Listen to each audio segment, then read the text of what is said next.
আজ বানিয়েছি সিরাজি বিরিয়ানি। এটা আর কিছুই না, মাংসটা শুধু ঘিয়ের উপর রান্না হবে। মাংসটা আদা রসুন পেঁয়াজ বাটা টক দই গরম মশলা ঘি সব দিয়ে নুন স্বাদ মতো মিষ্টি সব কিছু দিয়ে ওটাকে ম্যারিনেট করে রেখে মাংসটাকে ভালো করে ঘিয়ের মধ্যে গরম মশলা ফোড়ন এটা কষাতে হবে। তারপর যেভাবে চাল রেডি করা হয় বিরিয়ানি ঠিক সেইভাবে করে ডেচকিতে বসাতে হবে। ডেচকি বা অ্যালুমিনিয়ামে হাঁড়ি বসালে ভালো হয়। তলায় একটু তেজপাতা বিছিয়ে দিতে হবে, তার জন্যে গন্ধটা না আরও সুন্দর আসবে।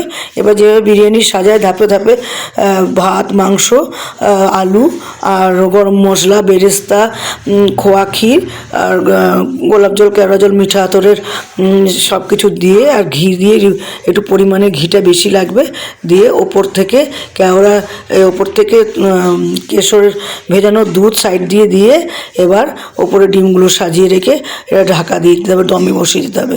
এবার কিছুক্ষণ হাই ফ্লেমে হওয়ার পর একটু ধিমে আঁচে করে দিতে হবে।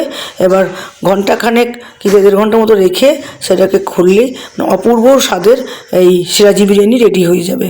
সবাই করে দেখবেন কেমন লাগছে। অসাধারণ এই টেস্ট হয়। হ্যাঁ, এটা কিন্তু ধনে জিরে গুঁড়ো এসবগুলো কিন্তু একদম দেওয়া যাবে না। ফুড কালারটা অপশনাল, যদি মনে করেন যে ফুড কালার দেবো রঙের জন্য সেটা দিতেই পারেন। এবার স্যালাড মিশিয়ে তার সঙ্গে চিকেন চাপ দিয়ে খেতে পারেন, অসাধারণ লাগবে।